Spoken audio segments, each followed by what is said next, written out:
今回からちょっとした解説を入れていこうと思います。無論、これだけでは説明としては不十分ですが、少しずつ改善していくつもりです。それでは早速作っていきましょう。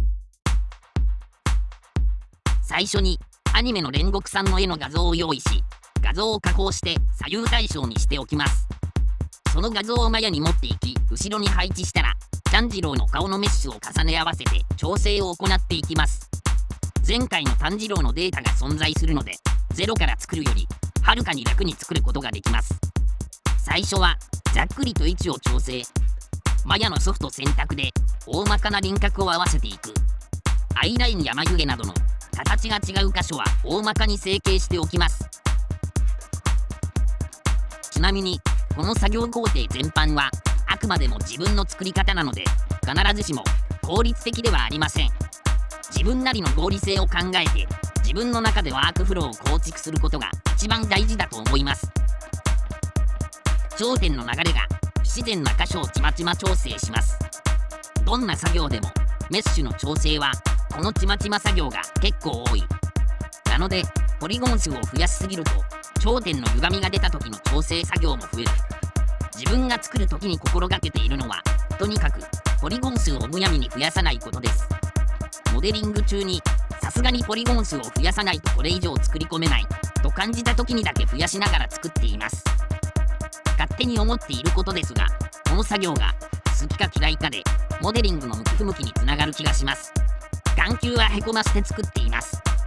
この方法はセルルックキャラや VTuber ではよく使われる方法ですが、欠点もあります。この方法では真横から見た時の眼球表現ができません。自分は楽なので、とりあえずこの方法で作っています。仮に目を配置して、とりあえず雰囲気を確認。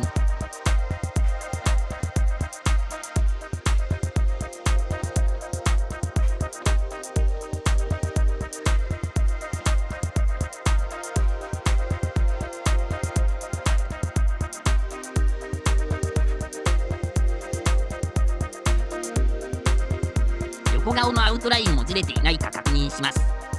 アニメからキャプチャーした画像を使っているので、必ずしも横顔と正面の画像の整合性が取れているとは限りません。自分の場合は正面を優先して作っています。こういう時は最もよく見る角度を優先した方がいいでしょう。顔のメッシュがだいたい出来上がりました。不満点もありますが、70% くらいできたら他の作業に移ります。では次に髪の毛を作っていきましょう。髪の毛のモデリングは毎回大変です。特に煉獄さんは見るからにめんどくさそうな髪型です。骨を入れてどこまで動かすか、どこでメッシュを分けるか、アウトラインはどこまで出すか、これらの要素を先にざっくり考えておいた方が後々楽になります。自分の場合は髪の毛はいきなりボリュームは作らずに板取りでざっくりと形状を作ります。板取りだけで正面の印象が似るところまで作る。とにかく印象を似せることを第一に考えます。そのためには多少データが雑でも無視。調整は後でもできますが、似ていないまま作り込んでしまうと修正作業の膨大になります。定期的にライティングを消してテクスチャ表示だけでモデルを確認。違和感のある箇所は覚えておくか、すぐに直します。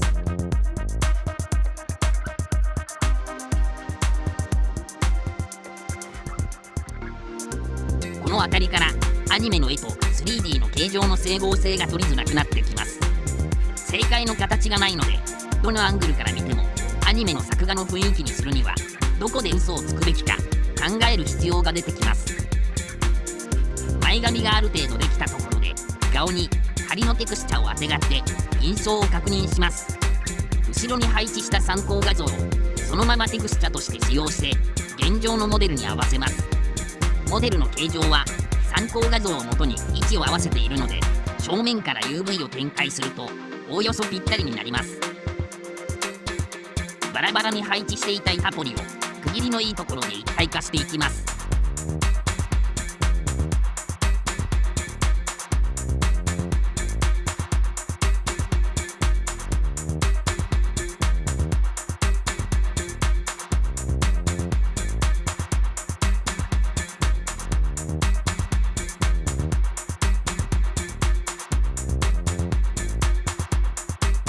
の毛のシルエットの形がだいたい整ったので、髪のポリゴンに厚みを持たせていきます。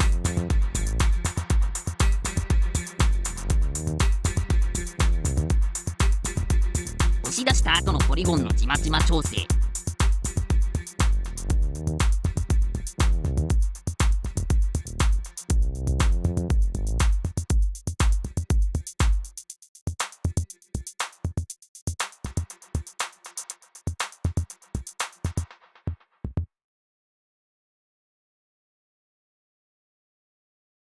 なんとなくいい感じに前髪ができた気がする。この辺りの納得感は基本的に答えは自分の中にしかないと思います。出来上がってから第三者に似ていないと言われることもあるかもしれませんが、作っている時は一人なので、自分が納得できるかどうかがクオリティに大きな影響を与えることになると思っています。自分も未だに良いと思っていても、他の人から否定的な意見を言われることは何度もあります。その都度冷静になってその意見を受け入れる。基本的にその繰り返しで今に至っている気がします。もみあげ部分も立体化して前髪のメッシュと一体化していきます。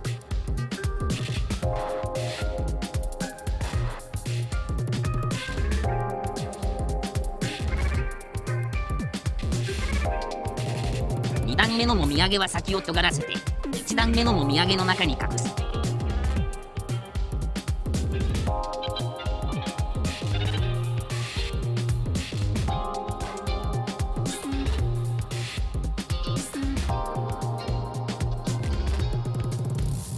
頭頂部から後頭部にかけては尖らせた山状のメッシュを突き刺していく。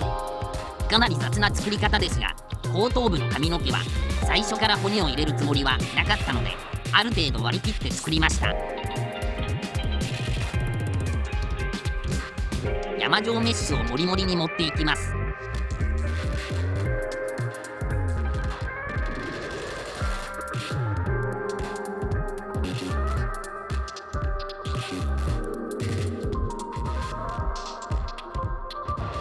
シルエットの見え方をチェック。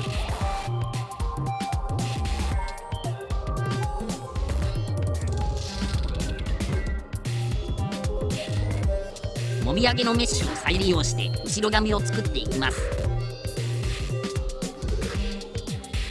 余談ですが、ちょうどこの動画を作っている途中で「鬼滅の刃」の映画を見てきました。自分の作った煉獄さんが劇中の印象と結構違っていてショックを受けてしまった。できることなら作り直したいが、作り直す手間をかけるなら他の柱を作った方がいいのではと葛藤しています。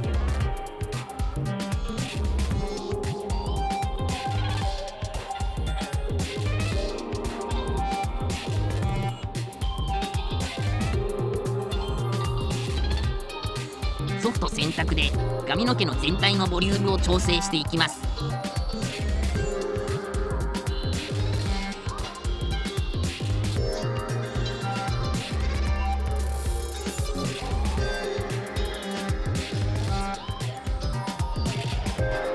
顔と髪の毛の印象のチェック。まだ似てるとは言えないけど、とりあえず心に留めておき進めていきます。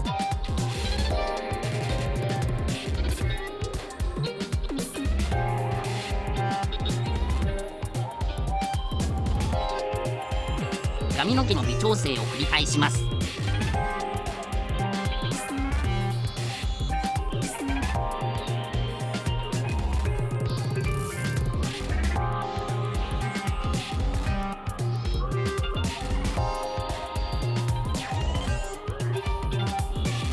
後ろのポニーテールを作っていきます。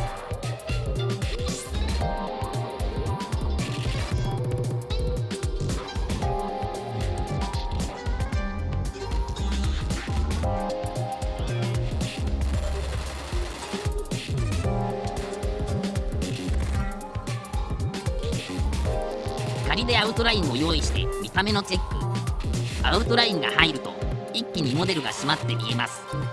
アウトラインの曲線で不自然な箇所がないかを確認。ポリゴンの割りが滑らかでないと線がガタついてしまいます。髪の毛のモデリングはおおよそできたので、先に髪のメッシュの UV 展開をしていきます。余談ですが、昔のマヤでは UV 展開がとにかく面倒でした。最近はマヤの UV 展開機能も強力になって複雑なメッシュでも楽に展開できるようになりました。非常に便利になったものです。基本的に UV は全てユニーク展開しておきます。重複したテクスチャを使い回すと楽にはなりますが、後でユニークにしたいとき面倒になります。完全に左右対称の箇所は重複させますが、それ以外はユニークをおすすめします。ゲーム制作などでテクスチャに制限がある場合は節約するために UV を重複させることはよくありますが、このデータは完全に趣味なので、テクスチャ制限などは基本的に無視しているので、かなり自由に作っています。また、自分がマヤの機能のアトリビュートの転送をよく使います。その時に UV セットをサンプリングするので、それ用にも常にユニーク展開にしています。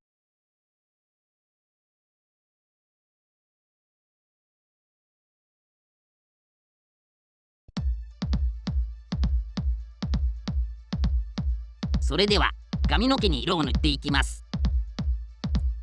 この塗り方はかなり特殊な塗り方です。まず自分がサブスタンスペインターと思っていないので 3D ペイントにはいつも困っています。マヤの機能の 3D ペイントはどうも自分には合わなくて使用していません。正直これに関してはブレンダーを使おうかと悩んでいます。一からブレンダーを覚えるのをサボり中です。で、ここでやっていることはというと、出来上がった髪の毛モデルをコピーしてペイント用に使います。そしてそのメッシュをマルチカッターでスパスパ切りまくり、別で作成した色見本にその部分の UV を移動させて色をつけていきます。かなり強引ですよね。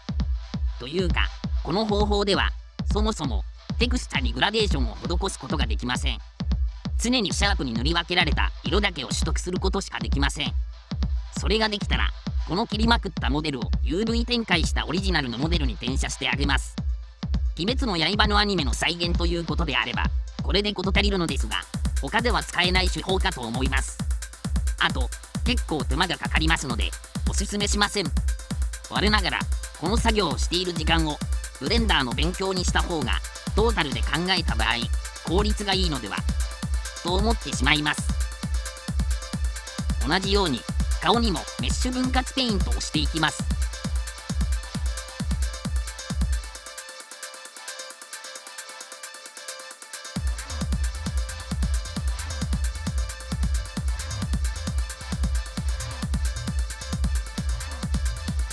シェーダーで出しにくいアウトラインもこの段階で直接メッシュを切って線を入れていきます。テクスチャに描き込む黒線はどれくらいの太さにするかは最終的な仕上がりにも影響するので気を配っておく必要があります。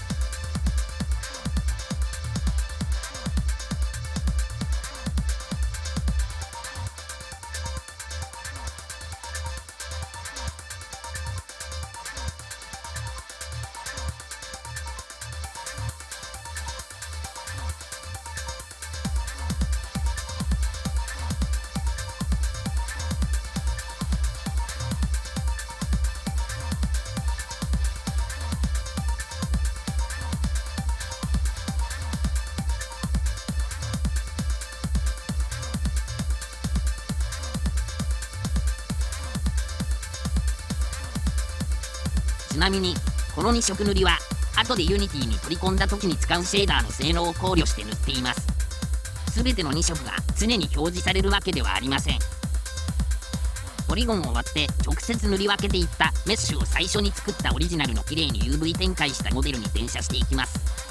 そのまま転写するとポリゴンが接触している箇所が隣の色を拾ってしまい滲むのでちょっと離して転写します。まず綺麗に転写できました。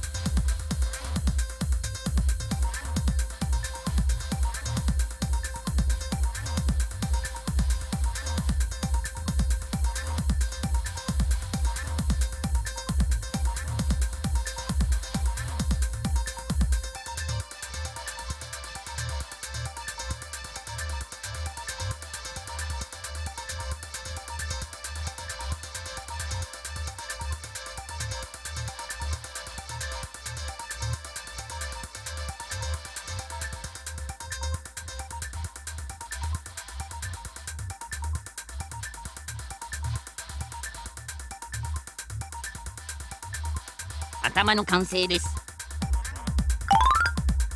次に体の作成をします。同じように炭治郎のモデルを加工していきます。顔よりももっと楽です。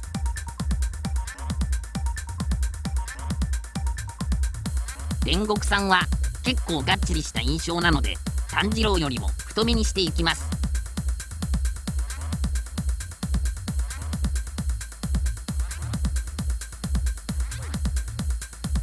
一番違うすねの部分だけ作り直します。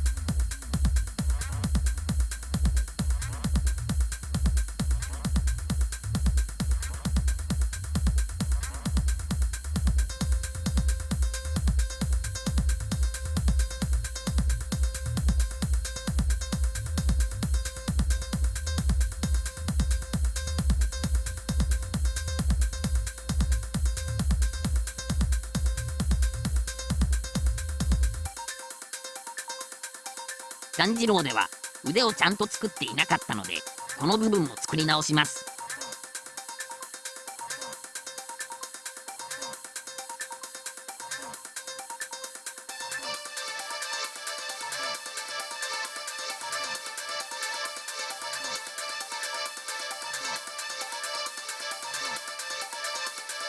UV も炭治郎の部分を極力使い回します。腕とすねの部分だけ UV 展開し直しておきます。塗り分け用のカラーパレットを作っておきます。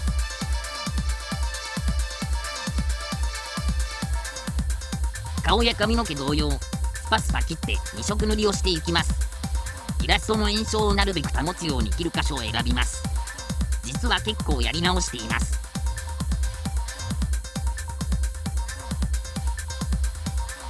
通常のトゥーンシェーダーであれば、この2色はライティングとモデルの形状によって作られます。ですが、このやり方はある種2色を固定してしまっており、様々なライティングに対応することができません。この2色塗りは形状の陰影と固定の2色の折衷案といったところです。アニメの印象を短期間で再現するにはこっちの方が効率的だと思い、今回はこの方法で作っています。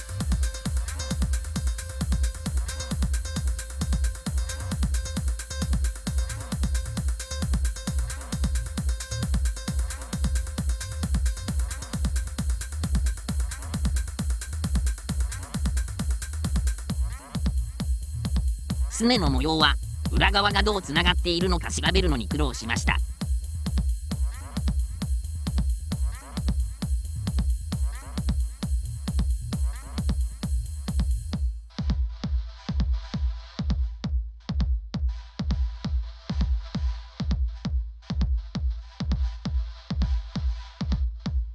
2色塗りしたモデルをオリジナルに転写。マントはこの時にどう動かすかまだ模索中でした。ユニティのクロスで動かすつもりで作っていましたが、この大きさでは結果的に荒ぶりすぎてダメでした。後日作り直す予定。鞘部分の模様もマルチカットで切り分け、塗り分けしておきます。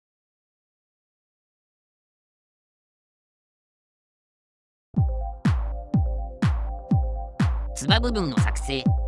煉獄さんのつばはかっこいいです。しかし本当に情けない話なのですが、つばを逆につけていました。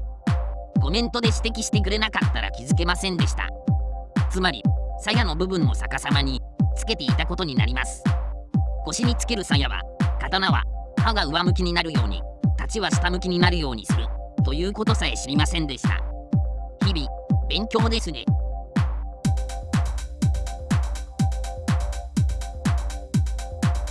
この辺は結構適当です。それっぽい模様で済ませます。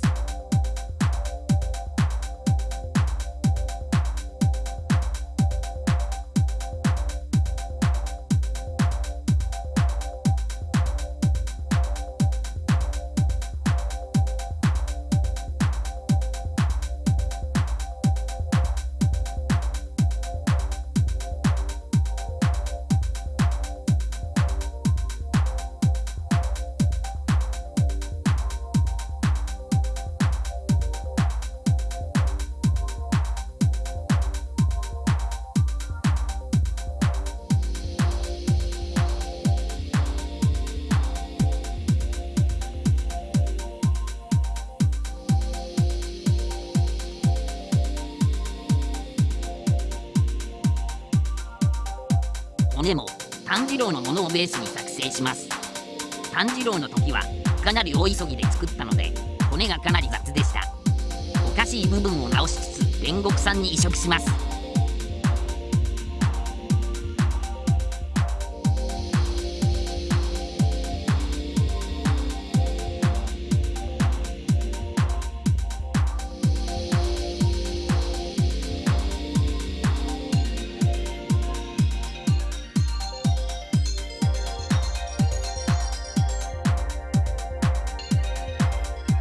骨のウェイトは手入力がメインです。というのも基本的にモデルは極力ローポリで作りたい派なので手入力でもなんとかなっています。モデルと骨がおおよそ出来上がりました。微調整をしてユニティへ持っていきます。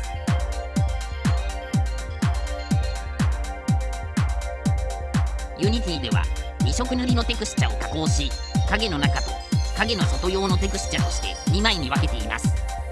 その他にアウトラインの強弱をコントロールする用のテクスチャをモデルを見ながら調整等します。基本的にすぐ終わる作業です。このモデルで使用しているシェーダーは自作ですが、Webtoon など無料で配布されているトゥーンシェーダーとそれほど大差はありません。細かい部分で自分が追加したい要素をプラスしていった感じです。マントのクロスの設定、固定する箇所を決めて接触用のコライダーを設定していきます。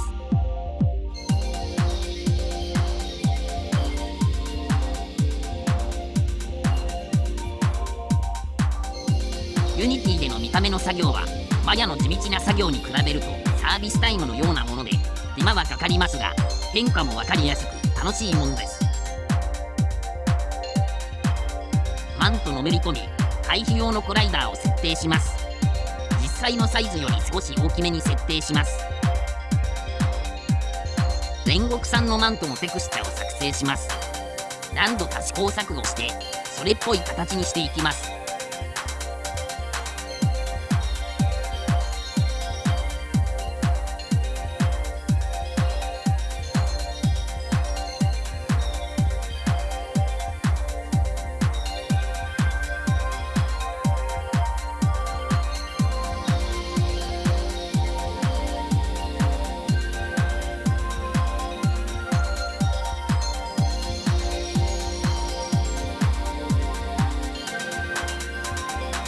多少のめり込みとマントの裏が真っ暗な状態ですが、だいたい煉獄さんが出来上がりました。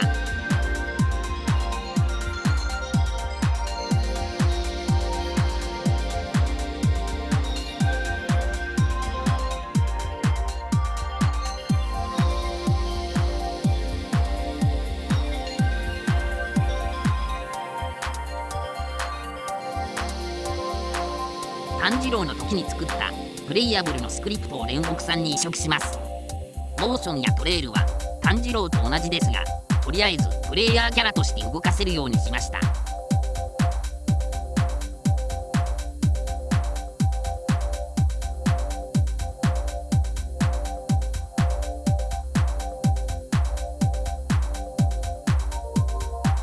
マントがめちゃくちゃです。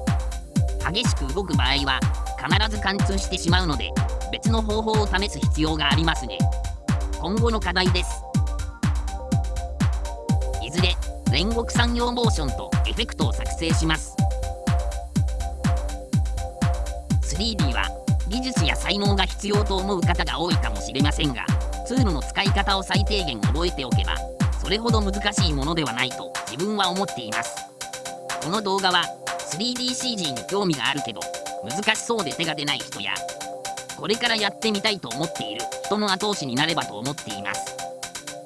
ご視聴ありがとうございました。